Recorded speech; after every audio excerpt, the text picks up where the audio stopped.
Greetings, hello to everyone out there in YouTube land, hello to the mystics and the dreamers and the book lovers out there. My name is Belle. I'd like to share some of the books that I've recently acquired. Wanted to do a video. Before I get started with the books, I wanted to share a few tips for looking for books when you're on any type of budget. And it's kind of straightforward, but I just wanted to bring it up. A lot of times used bookstores will allow you to trade in books for credit. And the other thing I suggest is checking the used books on Amazon, and you can find a lot of good deals there. There's some shipping cost added on if you get used books. But those are a couple things to think about. I know a lot of people like to use libraries, but personally I like to buy books because I read kind of as a collage, and I read books over an extended period of time, so I prefer to buy books, even if it's like used or whatever. Okay, so let's get into the recent books I've acquired. I just thought it'd be a chance to share some of my interests and to let people know about some books that you may have heard of and wanted to read or may not have heard of yet. Okay, the first book that I'll start with is called Mind Trek by Joseph McMoneagle, and under the title it says Exploring Consciousness, Time, and Space Through Remote Viewing. I've started reading a few chapters of this book, and this is going to appear reversed since I'm on my computer, but you just have to use your imagination. Mind Trek. The introduction to this is written by Charles Tart, I think, who is a researcher. Yeah, this is a really interesting book so far. And one of the things I like about it the most is that the author, Joseph McMoneagle, is a skeptic at first, but then he ends up having a near-death experience that's very vivid to him. And he also has some psychic experiences that lead him to ultimately become a type of expert and able to do remote viewing. Remote viewing is, I think, when you can have a open mind, you go into a certain altered state of consciousness, I think, and then you're able to view any part of the world, any part of the universe. And I think this works through the idea of everything is energy and things are interconnected to a certain extent. So I think when people have a remote viewing experience, what they're doing is somehow tapping into that wider expanse of energy and receiving information. They've learned how to do that. So that's really cool. I haven't finished this book, obviously, but it's really interesting. Mind Trek. I think it's a little bit older now, but it's still relevant information. It's still really interesting.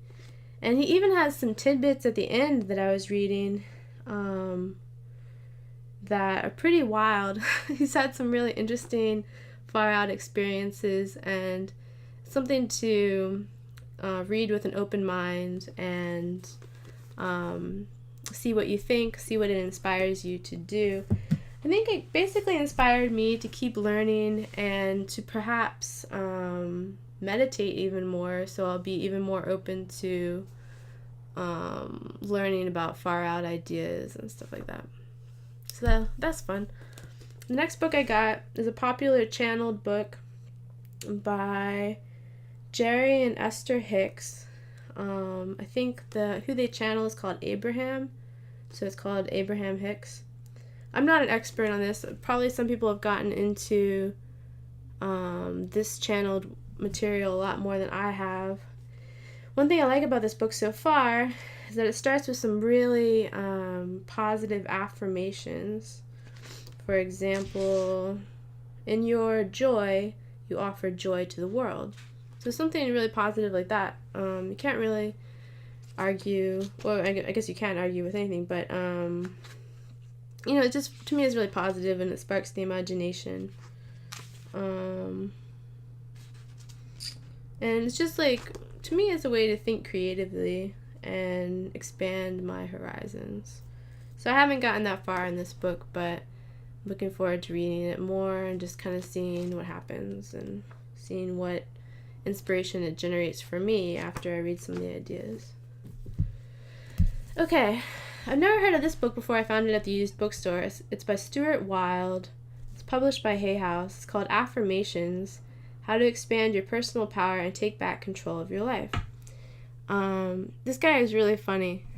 This is kind of an older book too, I think. At least 10 years old or more. Anyway, he starts off really funny. He's like, I was born at a very young age. And stuff like that. So he doesn't take himself overly seriously. Or at least he has a sense of humor, it seems like. It's called Affirmations, and there are affirmations in here, but to me it's about a lot more than that. Like, he starts off in the introduction chapter, and he talks about his experience. He was searching for different stuff. He was really a spiritual seeker, and then in the process of that, he ended up like meditating like crazy, like meditating a ton. And okay, so because he meditated so much, he says he was able to concentrate on a theta brain level for an extended period of time, basically as long as he wanted to. And he says this was a turning point because he could get different psychic information at that point and do a lot of different things. So it's just pretty far out, pretty wild, and no pun intended, because his name is Stuart Wilde, but it's really good so far. And I think, again, all these books are to spark my own imagination. So this book also inspires me to meditate and find out some information for myself, or just see what kinds of cool experiences I can have if I dedicate myself a little bit more towards meditating. Okay. Next, we'll go to this book called Spellcrafts: Creating Magical Objects. This is a classic Llewellyn book by Scott Cunningham and David Harrington. I haven't gotten very far in this book yet, but it's really good. It kind of combines, obviously, two of my interests. My interest in magic and crafting spells, and also my interest in arts and crafts, because I knit and do other kinds of things. What I want to try the most in here is a beaded psychic mandala. That sounds incredible. So the nice thing about this book is that in addition to the actual artsy craftsy projects, it sets up a really good definition for magic, and just creates a great foundation in the first couple chapters for how you can basically, I guess, like they're talking about manipulating subtle energy so that you can create different things in life that you really want. So this is cool. I'm looking forward to trying some of the arts and crafts. I doubt I'll make all of them, but I'd like to try some of them. So here's the backwards cover. Okay. The next book, I haven't really delved into this book very far yet. I picked up another Robert Moss book because I'm obsessed, and they're just all really good. This is one of his more recent books. It's called The Boy Who Died and Came Back. It's published by New World Library. It says Adventures of a Dream Archaeologist in the Multiverse. So this is really good so far. I haven't gotten that far in it actually, but just the introduction seems good, and like as I flip through it, seems like he has some different really far out themes that are going to be really interesting. It talks a little bit more about his autobiography in some ways, I guess. What I like about his books is that often in the introduction, he will list some of the themes that he wants to incorporate. For instance, he says, the only time is now. All other times are accessed from the now. So just, and it goes on. I won't read them all. I'll let you get the book and read it yourself. But I I really like that. For instance, in Dream Gates, a book of his that I really enjoy, and probably one of the most far out books I've ever read, that it really inspires me. Dream Gates, he has 10 themes that he lists in the introduction, and they're really good themes. Like, for instance, I think one of them is like, the only limits are the limits of your imagination, and you don't have to believe in anything that you don't want to. He's talking more about like I think Newtonian physics versus a more dreamlike atmosphere to life. I don't, you know what? I don't want to ever like misquote people, so read the books yourselves and come to your own conclusions. But I'm just trying to highlight a few ideas. So this book is going to be good whenever I get to it. It's really cool. Okay, and this book I didn't get that recently. I got it a few months ago at least, but I picked it up recently. It's called Wholeness and the Implicate Order by David Bohm, and it's basically essays about David Bohm's idea on the implicate order. It's kind of like his theory of everything and how he thinks everything fits together. I think it's also related to the idea that everything is a type of holograph, that we live in a holographic universe. Or at least there's a book about that, about David Bohm and how his ideas relate to the universe as a holographic idea. It's not really over my head. I mean, I'm still getting into it. I couldn't like tell you every idea, but he writes for, this book is written for the general public, I think. So it's not like it's all physics or anything. And some essays are probably more based on physics than others. So this book is really good. The essay I was reading is, let me see which one I was reading. I can find the beginning of it. I was reading the essay called Reality and Knowledge Considered as Process. So it's really good. It kind of bothers me, not this book in particular, but I really have a sense of adventure about life and wanting to discover ideas on my own or in my own way and through my own experience. So I don't love it when people say that they've discovered the theory of everything, because then it kind of like gets under my skin and I'm like, I wanted to find out things for myself. I wanted to discover new horizons. And that's one of the reasons I'm interested in lucid dreams and stuff like that. So I take everything as inspiration only, and it's possible that through my own experiences in the future, I will confirm some main ideas that other people have already had. But I'm really interested in living life in a dreamlike atmosphere and discovering things through my own experience. Okay, I'm going to skip a little bit faster through the rest of them. These are the main ones I had read anyway. I read mostly the Stuart Wilde book, Affirmations, and the Mind Trek book about remote viewing. And then the rest of these are to read. Oh, except for this one I got started on, I guess. Okay, this is called The Witch's Magical Handbook, and it is by Gavin Frost and Yvonne Frost. And apparently, I hadn't heard of them before, but they are advocates for witchcraft and did a lot to help it become more popular or more accepted in general. So I think that's really cool. Takes guts to, really say what you think and advocate for something that's a little bit more unusual to some people.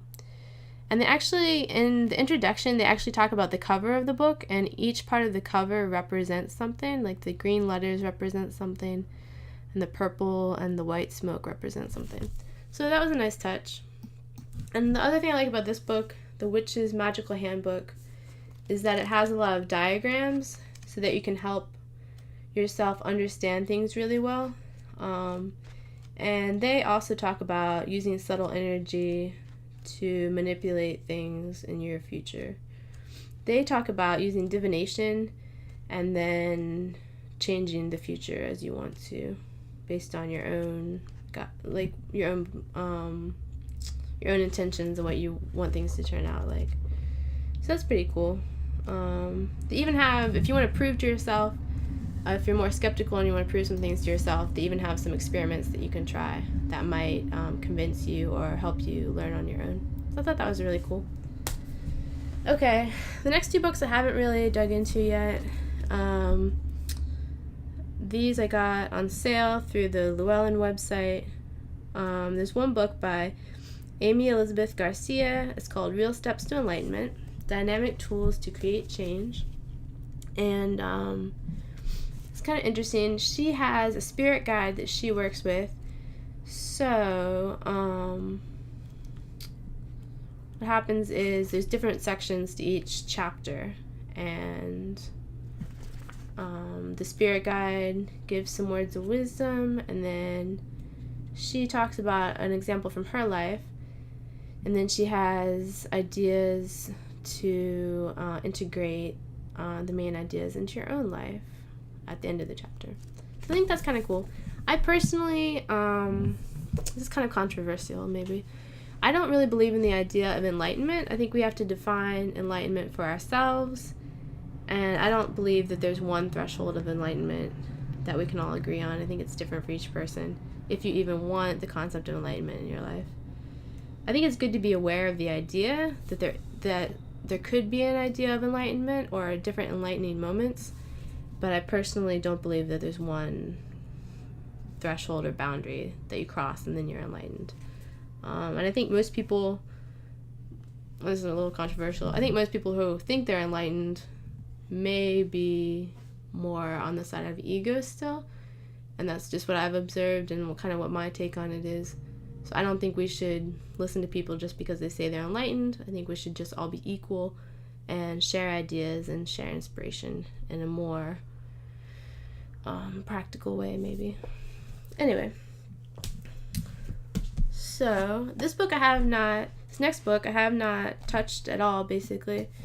It's by Joe H. Slate, who's one of the people who writes for Llewellyn at different times, and it's called Connecting to the Power of Nature.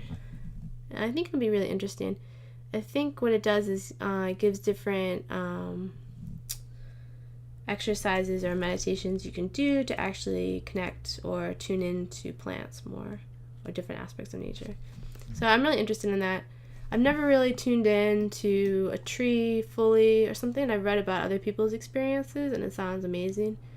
One person, I can't remember the author's name, but there's a lady who wrote a book about Celtic trees, and she had a very spiritual experience where she could actually tune into the soul of the tree or something about a certain tree that was in her yard, and it was just like really profound for her.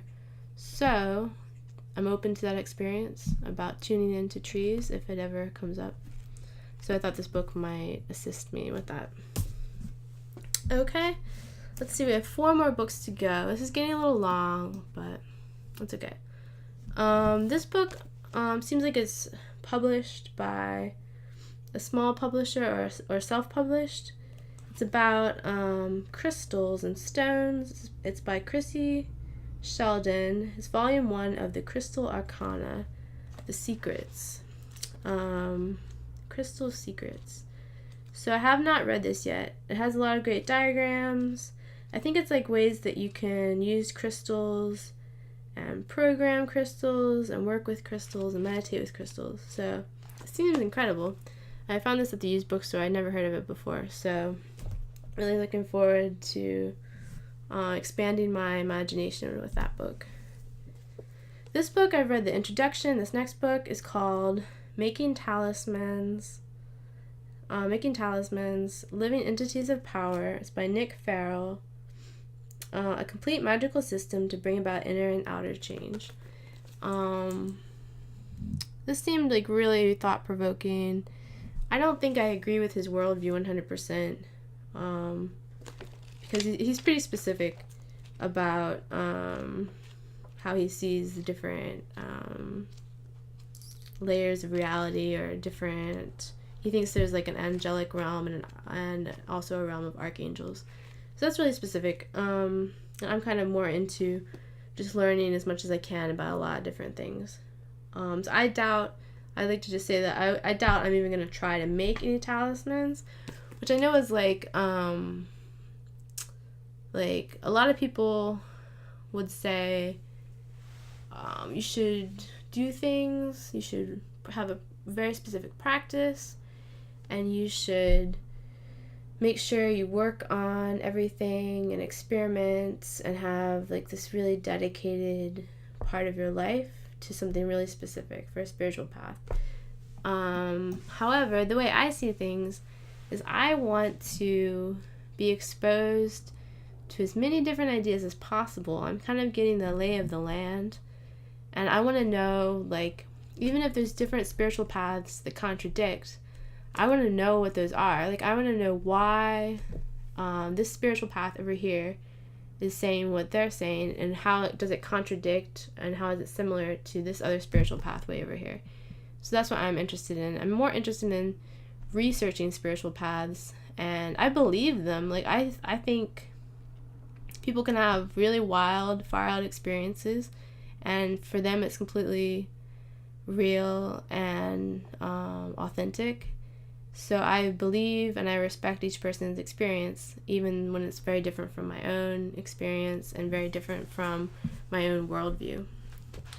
So it's kind of like the worst. If some people would say, like, I'm just an armchair philosopher, and, you know, they would have a point. But to me, I'm more interested in learning and growing on a personal spiritual path, and then just sparking my imagination and expanding my horizons and being open to creative ideas that inspire me to have my own ideas.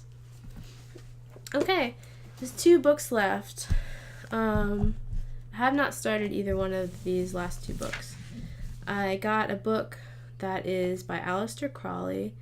It's his 8 lectures on yoga. I have not started it yet. I may do a video on some of these ideas. I haven't decided yet. And then the book after that, the final book for today, is called The Book of Theana by Elias and Theana Lonsdale. And I think it's about a death experience. I think it's about, I have not started it, but I think it's about someone had the transition of death, and then came back and tried to communicate that to someone. So obviously it's going to be really interesting. It's by a publishing company that I like, Frog Limited. So I thought it'd be interesting and something worth reading. So those are some books and some ideas for today. I hope you were able to make it through the whole video if possible, or I hope if not you picked up a few tidbits here and there. This is like prime mystic philosophy material to me, and to me mystic philosophy is about questioning the nature of reality, questioning other people's ideas and worldviews, coming up with your own worldview, and also always thinking for yourself. So I hope you enjoyed this video. I hope you got some ideas for future reading, and I will see you next time. Thanks.